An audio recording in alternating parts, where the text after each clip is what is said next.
روٹی نہیں ملی، دیکھیے میرے ساتھ کیا ہو رہا ہے، میرے ساتھ بھوکا کیوں نہیں، میں پریشانی کا شکار کیوں ہوں؟ یہ پریشانی کا شکار اس لیے ہے اور اس کا پیسہ اس لیے نہیں ہوتا، برکت اس لیے نہیں ہے چونکہ وہ یہ شخص نیک انسان نہیں، یہ شخص بد کردار ہے، اس کی بد کرداری کا نتیجہ اللہ سبحانہ و تعالیٰ اس دنیا میں دکھاتا ہے، اور اس دنیا میں دکھانے کی وجہ سے نظام عالم معطل نہیں ہوتا۔ ایک تیسرا سیناریو دیکھیے، تیسرا سیناریو یہ ہے کہ نظام عالم کے اسباب اور اعمال، اس شخص کے اعمال دونوں ایک ہی چیز کا تقاضا کرتے ہیں۔ مثلا ایک آدمی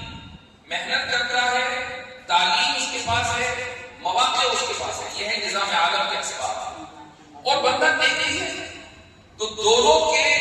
کا جو تقاضا ہے وہ موجود ہے۔ تو ایسے شخص کو اللہ سبحانہ و تعالیٰ اس دنیا میں اتنا دیتا ہے کہ وہ رکھ کر سمیٹ نہیں پاتا، چونکہ اسباب بھی اس کے ہاتھ میں ہے اور بندہ نیکی ہے، اس کے اعمال کا تقاضا بھی ہے کہ اس دنیا میں اس کو جزا دی جائے۔